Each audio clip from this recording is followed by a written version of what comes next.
चलिए साथियों, हमारे साथ आज कुछ क्लास 10 के स्टूडेंट हैं जो 2027 में एग्जाम देने वाले हैं। उनसे हम क्या करेंगे, आज हम कुछ उससे प्रश्न पूछेंगे और वह जवाब दे पाता है कि नहीं। हालांकि अभी हमारे पास कुछ स्टूडेंट नहीं आए हैं, तो सोचे अभी तक नहीं आए तो इससे हम कुछ सवाल पूछा जा सके। ठीक है, चलिए हम सबसे पहले अरविंद से कुछ सवाल पूछते हैं और जवाब दे पाता है कि नहीं हम जानते हैं। चलिए अरविंद, तुम्हारा फराज है, तो बताइए तो मैथ जो आप पढ़ रहे हैं बीटीसी, उसमें आप पहला चैप्टर का नाम कौन सी पढ़े हैं, बताइए तो। संख्या, दूसरा का नाम बहुपद, तीसरा का नाम दो चर वाले लक्षी समीकरण, चौथा का नाम द्विघात समीकरण, पांचवा का नाम समांतर श्रेणी, छठा का नाम। चलिए बहुत अच्छा, ठीक है, हम आपसे एक ही पूछे थे, आप बहुत अच्छा जवाब बताया, चलिए धन्यवाद। चलिए आप बताइए तो, जो आप मैथ पढ़े हैं, मैथ अभी तक आपको हम 3 चैप्टर तक ही पढ़ाए हैं, मतलब 4वां चैप्टर में है। लेकिन बताइए तो अगर a1 बटा a2 बराबर b1 बटा b2 और बराबर c1 बटा c2 है, तो ग्राफ उसका कैसा होगा? संपाती ग्राफ होगा, हलों की संख्या अनंत होगा। चलिए वेरी गुड वेरी गुड। और आप बताइएगा, अगर मान लीजिए किसी के पावर 0 रहता है तो उसका मान कितना होता है? 1 होता है। 1 होता है। तो बहुत सारा तो बता देता है 1 होता है, लेकिन 1 कैसे होता है बताइए तो।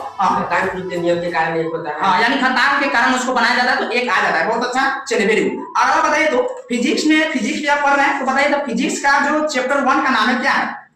प्रकाश का परिवर्तन, दूसरा का नाम प्रकाश का अपवर्तन, तीसरा का नाम मानव नेत्र, चौथा का नाम। ठीक है, बहुत अच्छा बताया है। चलिए बताइए तो आप बताइएगा, निर्वात में प्रकाश की चाल कितना होता है? 3 × 10⁸ मीटर प्रति सेकेंड। ठीक है, वेरी गुड। बताइए तो पारदर्शी पदार्थ का एक उदाहरण दीजिए तो।